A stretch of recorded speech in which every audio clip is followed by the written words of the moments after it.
Shri Sai Ram, Shri Sai Satcharitra, Chapter 22.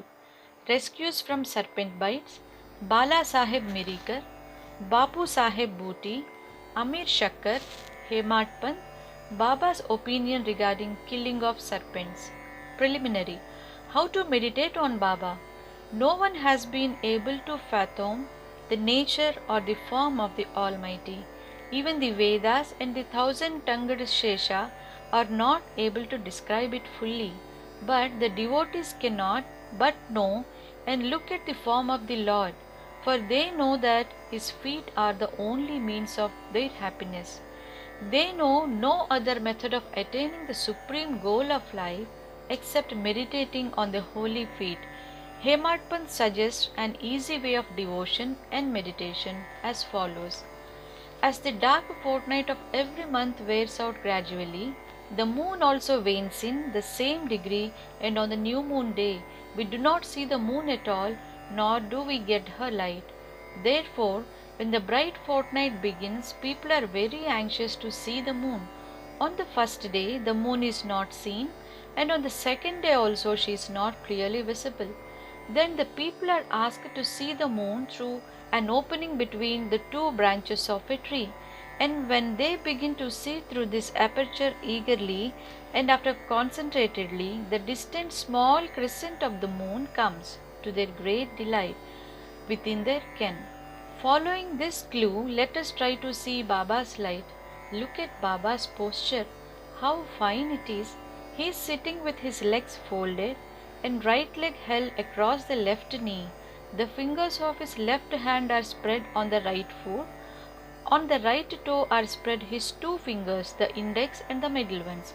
By this posture, Baba means to say, as it were, if you want to see my light, be egoless and most humble and meditate on my toe through the opening between the two branches, index and middle fingers, and then you will be able to see my light. This is the easiest mean of attaining devotion. Now, let us turn for a moment to Baba's life. Shirdi had become a place of pilgrimage on account of Baba's stay. People from all quarters began to flock there, and both the rich and the poor began to be benefited in more ways than one and in some form or the other. Who can describe Baba's boundless love and his wonderful natural knowledge and his all-pervasiveness? Blessed is he who could experience one or all of these. Sometimes Baba observed long silence, which was, in a way, his dissertation on Brahman. At other times he was consciousness, bliss incarnate, surrounded by his devotees. Sometimes he spoke in parables, and at other times indulged in wit and humor. At times he was quite unambiguous, clear, and at times he seemed enraged. Sometimes he gave his teachings in a nutshell, and at other times he argued at length. Many a time he was very plain. In this way he gave varied instructions to many according to their requirements. His life was therefore inscrutable, beyond the ken of our mind, beyond our intellect and speech.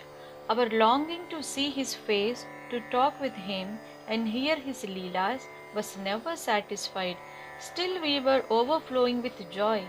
We can count the showers of rain, encircle the wind in a leather bag, but who can gauge or measure his leelas?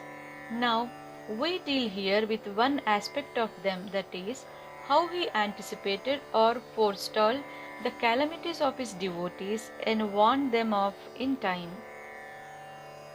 Bala Saheb Mirikar. Bala Saheb Mirikar, son of Sirdar Kaka Saheb Mirikar, was Mamlatdar of Kopargaon. He was going on tour to Chitali. On the way he came to Shirdi to see Sai Baba. When he went to the masjid and prostrated himself before Baba, usual conversation regarding health and other matters commenced, when Baba sounded a note of warning as follows. Do you know our Dwarka Mai? As Bala Saheb did not understand, he kept quiet. Baba continued, This is our Dwarka Mai, where you are sitting. She wards off all dangers and anxieties of the children who sit on her lap. This Masjid Mai, its presiding deity, is very merciful. She is the mother of the simple devotees whom she will save in calamities. Once a person sits on her lap, all his troubles are over. He who rests in her shade gets bliss. Then Baba gave him Udi and placed his protecting hand on his head. When Bala Saheb was about to depart, he again said, "Do you know the Lamba Baba?" Long gentleman, that is serpent. And then closing the left arm like fist, he brought it near the right elbow, and moving his left arm like the hood of a serpent, he said, "He is so terrible, but what can he do to the children of Dwarkamai? When the Dwarkamai protects, what can the serpent do?" All who were present there were curious to know the meaning of all this and its reference to Mirikar, but none had the courage to ask Baba about this. Then Bala Saheb saluted Baba and left the masjid with Shama. Baba called Shama back and asked him to accompany Bala Saheb and enjoy the Chitali trip. Shama came to Bala Saheb and told him that he would go with him according to Baba's wish. Bala Saheb replied that he need not come as it would be inconvenient. Shama returned to Baba and told him what Bala Saheb said to him. Baba said, "All right, do not go. We should mean well and do well. Whatever is destined to happen will happen." In the meanwhile, Bala Saheb thought over again and calling Shama asked him to accompany him. Then Shama, going again to Baba and taking his leave, started with Bala Saheb in the Tanga. They reached Chitali at 9 p.m. and encamped in the Maruti temple. The office people had not come, so they sat quiet in the temple, talking and chit-chatting. Bala Saheb was sitting on a mat reading a newspaper. His Uparani upper dhotar was spread across his waist, and on a part of it a snake was sitting unobserved. It began to move with a rustling sound which was heard by the peon. He brought a lantern, saw the snake, and raised an alarm, "Serpent, serpent!" Bala Saheb was frightened and began to quiver. Shama was also amazed. Then he and others moved noiselessly and took sticks and clubs in their hands. The snake got down slowly from the waist and it moved away from Bala Saheb. It was immediately done to death. Thus, this calamity, which was prophesied by Baba, was averted, and Bala Saheb's love for Baba was deeply confirmed. Bapu Saheb Bhuti. A great astrologer named Nana Saheb Dengale told one day Bapu Saheb Bhuti, who was then in Shirdi, "Today is an inauspicious day for you. There is a danger to your life." This made Bapu Saheb restless. When they, as usual, came to masjid, Baba said to Bapu Saheb, "What does this Nana say? He foretells death for you. Well, you need not be afraid. Tell him boldly, 'Let us see how death kills.'" Then later in the evening, Bapu Saheb went to his privy for easing himself, where he saw a snake. His servant saw it and lifted a stone to strike at it. Bapu Saheb asked him to get a big stick, but before the servant returned with the stick, the snake was seen moving away and soon disappeared. Bapu Saheb remembered with joy Baba's words of fearlessness. Amir Shankar. Amir Shankar was a native of the village Korale in Kopargaon Taluk. He belonged to the Bachar caste. He worked as a commission agent in Bandra and was well known there. He once suffered from rheumatism, which gave him much pain. He was then reminded of God, and so he left his business and went to Shirdi and prayed to Baba to relieve him from his malady. Baba then stationed him in the Chavadi, which was then a damp, unhealthy place, unfit for such a patient. Any other place in the village or Korale itself would have been better for Amir, but Baba's word was the deciding factor and the chief medicine. Baba did not allow him to come to the masjid, but fixed him in the Chavadi, where he got very great advantage. Baba passed via Chavadi every morning and evening, and every alternate day Baba went to the Chavadi in a procession and slept there. So Amir got Baba's contact every often easily. Amir stayed there for full 9 months, and then, somehow or the other, he got a disgust for the place. So one night he stealthily left the place and came to Kopargaon and stayed in a dharmashala. There he saw an old dying fakir who asked him for water. Amir brought it and gave it to him. As soon as he drank it, he passed away. Then Amir was in a fix. He thought that if he went and informed the authorities, he would be held responsible for the death, as he was the first and sole informant and knew something about it. He repented for his action, that is, leaving Shirdi without Baba's leave, and prayed to Baba. He then determined to return to Shirdi, and that same night he ran back, remembering and muttering Baba's name on the way, and reached Shirdi before daybreak and became free from anxiety. Then he lived in Chavadi in perfect accordance with Baba's wishes and orders, and got himself cured. One night it so happened that Baba cried at midnight, "Oh Abdul, some devilish creature is dashing against the side of my bed." Abdul came with a lantern, examined Baba's bed, found nothing. Baba asked him to examine carefully all the place and began to strike ground with his satka.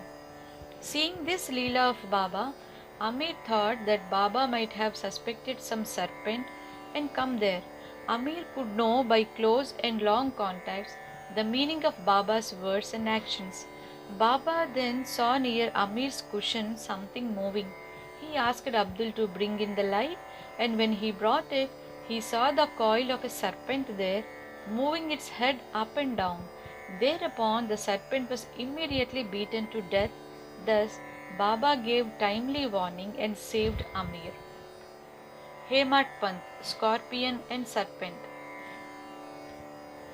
At Baba's recommendation, Kaka Sahib Dikshit was daily reading the two works of Sri Eknath Maharaj, that is, Bhagavat and Bhavartha Ramayana, and Hemat Pant had the good fortune to be one of the audience when the reading of the works was going on. Once, when a portion from the Ramayana relating to Hanuman's testing Rama's greatness, according to his mother's instructions, was being read, all the listeners were spellbound. Hemat Pant was one of them.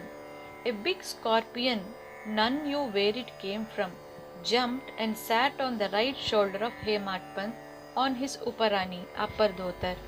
First it was not noticed, but as the Lord protects those who are intent on hearing his stories, he casually cast a glance over his right shoulder and noticed it. It was dead silence, not a bit moved here or there. It seemed as if it also enjoyed the reading. Then by Lord's grace, Hemat Pant, without disturbing the audience, took the two ends of his dhotar, folded them and brought them together, enclosing the scorpion within. Then he went out and threw it in the garden.